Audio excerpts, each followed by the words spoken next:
everyone, it's Tony from Mr. T's Toys, the place to review and discuss vintage and modern toys, and geek out over fandoms from today and yesterday.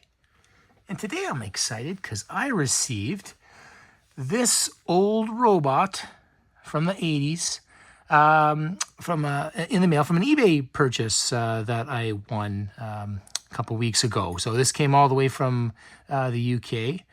And it is the Radio Shack radio-controlled Z-707 Battle Iron Claw. And I remember receiving this as a Christmas present. And in the early 80s, there was a little, the robots were kind of a thing.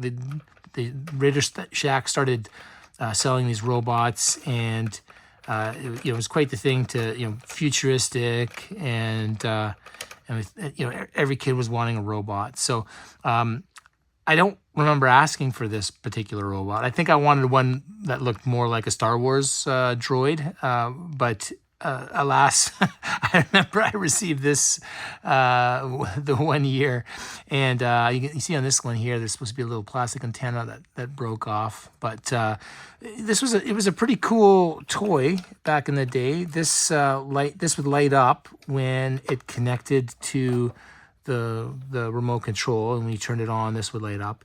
I did test this. I got the batteries were working, the power was turning on this one. The transmitter was not lighting up, and I couldn't get anything to move. So there's something wrong with it, I think, and it's beyond my scope. So this is going to be a display piece for me, just to bring back some of the nostalgia feels. But thought I'd make a little video about it. I do, this was a great toy to play with. You can hear what it would have sounded like. So you could move it still if you were like me and you never had batteries. I remember I would usually, this would be a vehicle that the Cobra would have against my Joes, and they would sit up here usually, or maybe even ride on this arm. You could turn it this way. This thing could close. Every once in a while, I'd have batteries, and then I'd have a great old battle between this and the Mobat. But definitely a fun early robot toy for a child in the 80s. This one didn't come with the instructions, but I did manage to find some from the old robot. It's the oldrobots.com. I'll throw a link up in the description if anyone is looking for instructions for this. But I just wanted to show you guys. It was, very, I don't know if it's just because technology was new to us back then, but I feel like when you get a remote control car nowadays, you don't get instructions on the basic, way to use the control, or even, like on and off switch. Like it seems kind of obvious. Like it seems kind of self-explanatory, but it kind of goes into the various things in detail, which I really wasn't expecting. And even just like the little knob at the bottom on how to turn to control the signal for turning left and right. But yeah, it was kind of fun to find these online, and some of the tips for changing the batteries, some of the other notes in here, what kind of distance could be away from it.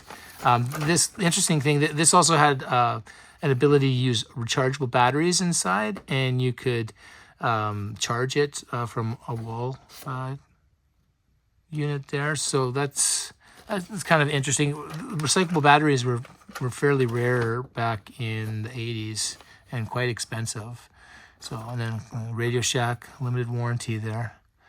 So yeah, so I just thought that was kind of interesting. I will show you guys the battery compartment, because it's kind of cool. Like, this thing took a lot of batteries. So first of all, you can see in there, a 9-volt went inside here, and that powered the transmitter. And then it took 4 C batteries that powered the motor that you use to move the tracks and control the arm. So kind of, that's a lot of battery. And then this guy, it took a 9-volt as well, as opposed to 2 AA's. So, but you know, I remember the electronics back in the 80s, there was a lot of 9 volts. A lot of 9-volt was used. And it's definitely the technology they've been able to do much more with AA's and AAA's, or button batteries even.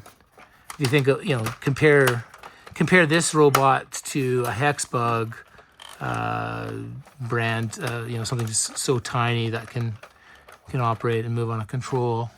So, but this definitely, this brings back memories for me.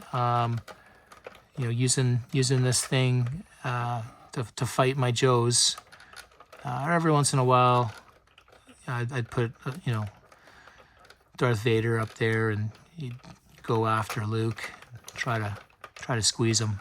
So, if I get this thing operational, I'll definitely shoot another video with a little bit of action. But for now, this is it's going to be a nice piece sitting on my shelf here at Mr. T's Toys. I hope you enjoyed this video, and if you did, please like and subscribe.